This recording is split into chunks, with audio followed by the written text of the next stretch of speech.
So, you have decided you want to travel the world. The world is a pretty big place, and I know that planning a trip can be a super daunting experience. After backpacking through Europe for just about 3 months this past summer, a lot of you guys asked me to do a video on the details about the journey, how I planned it, how I could afford it, where to begin, etc. Since there's just so much ground to cover about traveling the world, and since I could literally talk about this subject forever, I've decided to start a little travel series that will hopefully get you on that plane to see the beautiful planet. In this video, we're going to discuss step number 1, planning the adventure. Congrats! You've decided you want to see the world. Feeling this little itch to travel is the first step, and if you're anything like me, you'll probably get addicted in no time. But now that that little travel bug has bit you, how do you decide where you want to go? Well, first off, there's no wrong way to travel. Correction, if you're that tourist who decides to carve his or her name into the Colosseum, then you're wrong and you should feel bad. But as long as you're respectful to the culture you've just stepped foot in, there's no wrong way to travel. What I mean by this is that you have the freedom to choose what is most valuable to you in life, including travel experiences. If your perfect vacation consists of 5-star meals and lounging on a beach in an all-inclusive cabana, that's fantastic. If your perfect vacation includes couch surfing, ramen noodles, and art galleries, that's awesome. If your perfect vacation is based on hostels, pub crawls, and nightlife, that's great. We all value different things in life, including what makes a holiday quote-unquote fantastic. So as long as you're not harming the culture, the monuments, or nature of your desired place, you're in the clear. Now that we've gotten that straightened out, how do you decide where you want to go? Well, like I said, we all value different things, and unfortunately, I can't directly help you figure out what's important to you in life or in a vacation. But I can give you some awesome resources that will help you figure it out. My 2 all-time favorite travel resources are wikitravel.org and wikivoyage.org. The 2 sites are extremely similar in pretty much all aspects, and I tend to flip between the 2 of them, to be honest. Both have a world map that you can click on and read about what makes a particular continent unique, and then you can read about individual countries from there. Both of them also have extremely detailed information pertaining specifically to tourists or travelers, like visa requirements, currency information, common language phrases, domestic and international travel information, and so on and so forth. WikiVoyage also has a super helpful virtual tourist office, where you can search for specific words or phrases, and pages with those words or phrases will be pulled up on the site. For example, if I was really interested in nightlife, I could search WikiVoyage for nightlife and be linked to Seoul, the capital of South Korea, which apparently has a very vibrant nightlife. I would have never known. 2 other resources for planning travels are reddit.com/r/solotravel and reddit.com/r/travel. Both communities are full of travel inspiration, experiences,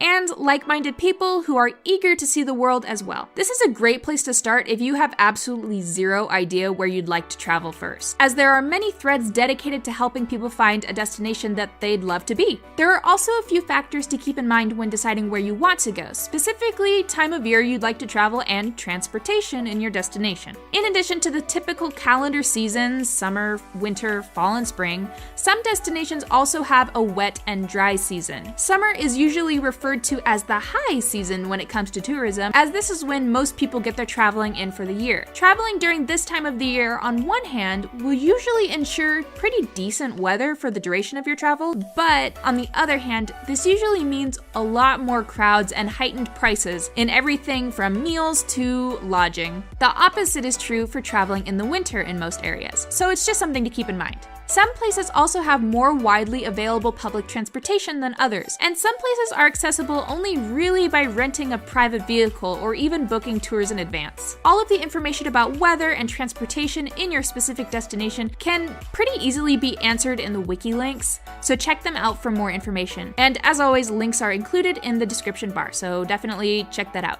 So now that you've figured out where you'd like to go and when, let's talk about probably the most obvious struggle when it comes to travel: money. Where do you find the money to travel the world? Well, unfortunately, I don't have a magic answer for you guys.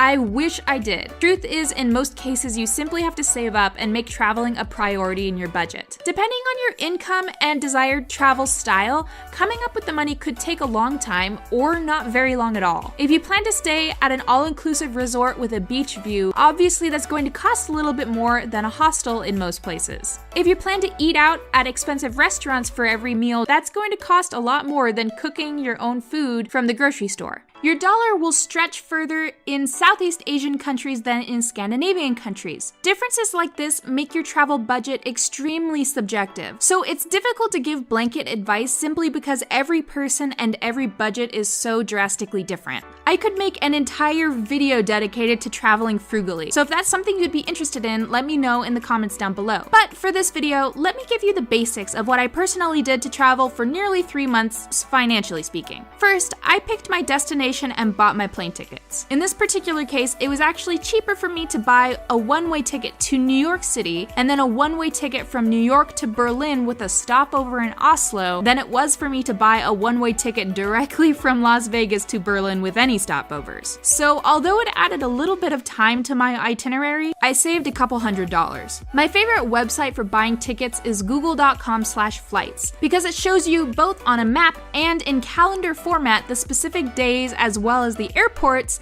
it would be cheapest to fly into. If you're somebody who always goes for the cheapest flights, this is the best tool that I have personally found. And if you're the more adventurous type with no specific destination in mind, skyscanner.com is a fantastic option, simply because they literally have the option to search for anywhere on the globe. So for example, let's say that you are available at some point during the month of March, but you don't know when yet. And you're available to go anywhere, but you don't know where you want to go. On Skyscanner, you can literally select an entire month that you would want to travel at some point during, and you can actually select the everywhere option when you're searching for a destination. So doing it this way will show you the cheapest place to fly on the planet during the entire month of March to travel to from your specific destination. So if you're the adventurous type, I highly recommend. It's fantastic.